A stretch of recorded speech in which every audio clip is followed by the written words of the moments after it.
Good morning everyone, this is our Hindi class for class 8। सो अब हम हमारे पाठ हिंदी की हमारी जो पाठ बुक है वसंत के पाठ 17 बाज और सांप को स्टार्ट करेंगे। सो ये आपके इस चैप्टर का फर्स्ट पार्ट है। समुद्र के किनारे ऊंचे पर्वत की अंधेरी गुफा में एक सांप रहता था। ठीक है, एक समुद्र के किनारे एक पर्वत था जहाँ पे पर्वत यानी माउंटेन, ठीक है, हिल था। उसमें एक गुफा थी जहाँ एक सांप रहता था। समुद्र की तूफानी लहरें धूप में चमकती, झिलझिलाती और दिन भर पर्वत की चट्टानों से टकराती रहती थी।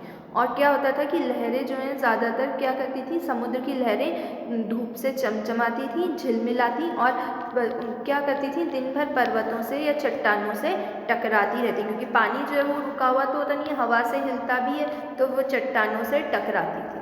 पर्वत की अंधेरी घाटियों में एक नदी भी बहती थी और इन अंधेरी घाटियों में एक नदी बहती थी। ठीक है, अपने रास्ते पर बिखरे पत्थरों को तोड़ती, शोर मचाती हुई यह नदी बड़े जोर से समुद्र की ओर लपक जाती थी। और क्या होता था कि अपने रास्ते से चलते हुए जहाँ पत्थर बिखरे हुए होते थे, पत्थरों को तोड़ती हम, क्योंकि जब पत्थर पे पानी जाता है तो उसमें धीमे धीमे टूटने लगता है। ठीक है, और कुछ पत्थर क्या होते हैं, साइड से उनके किनारे होते हैं, ख़त्म हो जाते हैं और वह गोल हो जाते हैं। इसलिए जो हम पानी में के उधर पत्थर देखते हैं ज़्यादातर वो हमें कैसे मिलते हैं, गोल। ठीक है, तो अपने रास्ते पर बिखरे पत्थरों को तोड़ती, शोर मचाती हुई, क्योंकि पानी जब चलता है तो उसकी भी आवाज़ होती है, यह नदी बड़े जोर से समुद्र की ओर लपकती थी। यानी कि जो नदी थी वो ज़्यादा बड़ी नहीं थी, पर्वतों में से निकलती और जल्दी ही जाके समुद्र में मिल जाया करती थी। जिस जगह पर नदी और समुद्र का मिलाप होता था वह लहरें दूध के झाग सी सफ़ेद दिखाई देती थी। और जहाँ पे नदी समुद्र से मिलती थी वहाँ पे जो लहरें हैं, पानी है, वो दूध सा सफ़ेद दिखता था।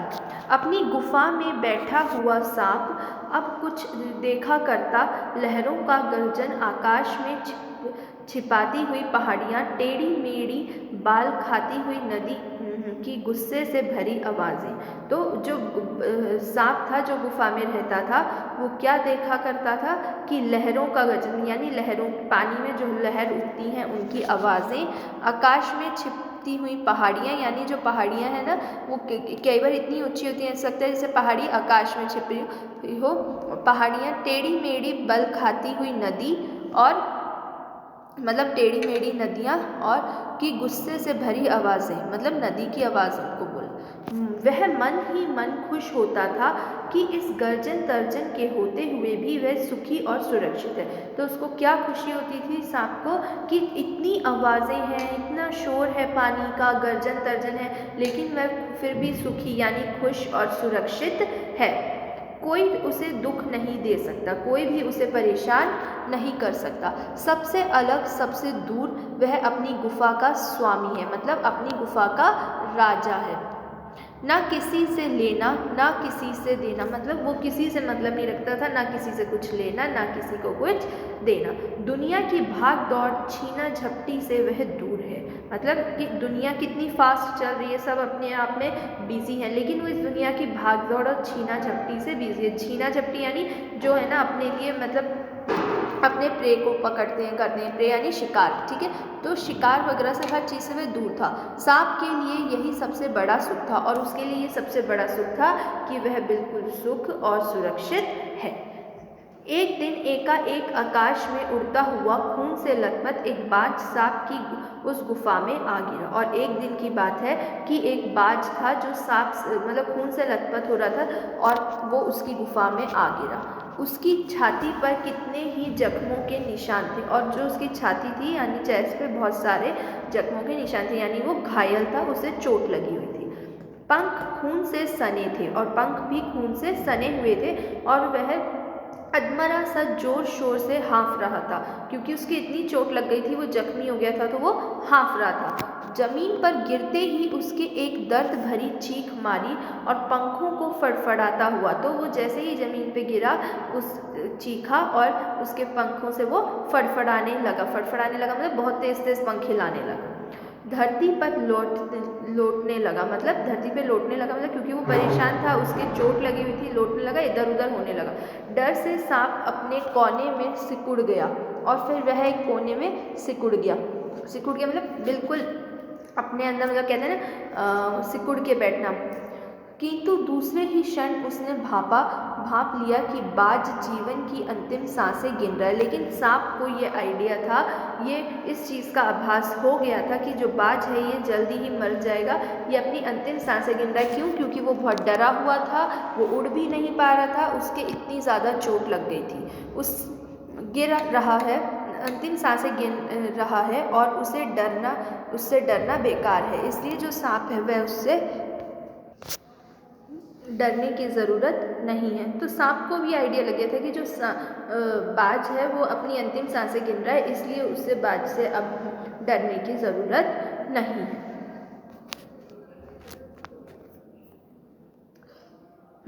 अब हम देखेंगे इसमें आगे कि किंतु दूसरे ही क्षण, ठीक है, पंख खून से सने थे। हमने पहले ये देखा कि वो अधमरा हो रखा था, फड़फड़ा रहा था, इसलिए जो सांप है उसको उससे अब कम डर लग रहा था और वो क्या सोच रहा था कि यह तो खुद ही अपनी अंतिम सांसें गिन रहा है। हाँ, तो फिर क्या हुआ, उसने क्या सोचा कि जीवन की अंतिम सांसें गिन रहा है, तो यह सोचकर उसकी हिम्मत बंधी और वह रेंगता हुआ उस घायल पक्षी के पास गया। तो उसको अंदर से हिम्मत आई कि ये तो खुद ही इतना घायल है कि ये मेरे को कोई नुकसान नहीं पहुंचाएगा, इसलिए वह धीमे धीमे रेंगता हुआ पक्षी के पास यानी बाज के पास पहुंचा। उसकी तरफ कुछ देर तक देखता रहा और फिर उसे देखता रहा। फिर मन ही मन खुश होता हुआ बोला, क्यों भाई, इतनी जल्दी मरने की तैयारी कर ली? तो सांप ने बाज से क्या कहा कि तुमने इतनी जल्दी मरने की तैयारी क्यों कर ली? बाज ने एक लंबी आह भरी, जैसे ही दिखता है कि आखिरी घड़ी आ पहुंची हो। और फिर क्या करा, बाज ने एक लंबी सांस ली और सांप को ये आभास हुआ जैसे कि मानो अब बस वह मरने ही वाला हो, उसने अंतिम सांस ली। लेकिन मुझे कोई शिकायत नहीं है। तो बाज ने क्या कहा, लेकिन मुझे कोई शिकायत नहीं है मरने से, मेरी ज़िंदगी भी खूब रही भाई, जी भरकर उसे भोगा है। तो बाज क्या होता है, मैंने खूब लंबी ज़िंदगी जी है और खूब अपनी ज़िंदगी को भोगा है। जब तक शरीर में ताकत रही कोई सुख ऐसा नहीं बचा जिसे ना भोगा। मतलब जब तक मैं जवान था, मेरे शरीर में ताकत थी, ऐसा कोई भी सुख नहीं है जो मैंने नहीं भोगा, यानी जो नहीं देखा। दूर दूर तक उड़ानें भरी हैं, मतलब बहुत दूर दूर तक उड़ता था। आकाश की असीम ऊंचाइयों को अपने पंखों से नाप आया हूँ कि ये इतने ऊंचे आकाश को मैं अपनी पंखों से नाप आया, मतलब मैं बहुत ऊंचा ऊंचा आकाश में उड़ा हूँ। तुम्हारा बड़ा दुर्भाग्य है कि तुम जिंदगी भर आकाश में उड़ने का आनंद कभी नहीं उठा पाओगे। और बाज कहता है कि तुम्हारे लिए ये कितनी दुख की बात है कि तुम जिंदगी में कभी भी उड़ नहीं सकते हो। सांप बोला, आकाश को लेकर क्या मैं चाटूंगा? तो सांप बोलता है, आकाश को क्या मैं चाटूंगा, यानी मैं आकाश का भला क्या करूँगा? आकाश में आखिर रखा क्या है, मतलब आकाश में है ही क्या? आकाश यानी आसमान। क्या मैं तुम्हारे आकाश में रेंग सकता हूँ? उसने कहा कि क्या मैं तुम्हारा जो ये आसमान है, जो आकाश है जिसमें तुम उड़ने की इतनी बड़ी बड़ी बातें कर रहे हो, इसमें उड़ सकता हूँ? ना भाई, क्या रेंग सकता हूँ? ना भाई, तुम्हारा आकाश तुम्हें ही मुबारक, मेरे लिए तो यह गुफा भली। तो वो कहता है, नहीं, तुम्हारा आकाश तुम ही रखो, मेरे लिए तो मेरी जो गुफा है ये ही बहुत अच्छी है। इतनी आरामदेह और सुरक्षित जगह और कहाँ होगी? तो कहता है, कितनी आरामदायक है, कितनी सुरक्षित, मतलब अच्छी सुरक्षित है जिसमें मेरी रक्षा होती है, भला तुम्हें ऐसी गुफा कहाँ मिलेगी? सांप मन ही मन बाज की मूर्खता पर हंस रहा था। और जो सांप था वो मन ही मन अपने मन में अंदर ही अंदर हंस रहा था कि बाज कितना मूर्ख है कि आकाश को इतना अच्छा मान रहा है, जबकि मेरी गुफा जो है वो ज़्यादा अच्छी है। वह सोचने लगा कि आखिर उड़ने और रेंगने के बीच कौन सा भारी अंतर है। और फिर सांप सोचने लगा, उड़ने और रेंगने में अंतर यानी कि क्या डिफरेंस है? अंत में तो सबके भाग्य में मरना ही लिखा है। मतलब अंत में तो सबको मरना ही है।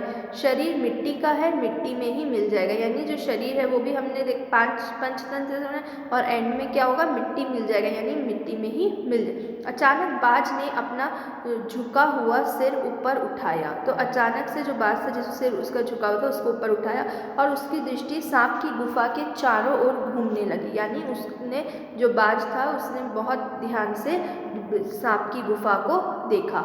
चट्टानों में पड़ी दरारों से पानी गुफा में टपक रहा था, और जो चट्टानें थी मतलब पत्थर के टुकड़े थे, वहाँ से गुफा में पानी टपक रहा था। सीलन और अंधेरे में डूबी गुफा में एक भयानक दुर्गंध फैली हुई थी, और क्योंकि यहाँ बहुत ज़्यादा पानी था, टपकन थी, और गुफा में अंधेरा था, धूप कम थी, इसलिए वो गुफा सीली हुई थी और उसमें से सीलन की बदबू आ रही थी, मानो कोई चीज़ वर्षों से पड़ी पड़ी सड़ रही हो। तो बाज को ऐसा लग रहा था गुफा को देख के मानो कोई चीज़ जैसे सालों से पड़ी हुई सड़ रही हो, खराब हो रही हो।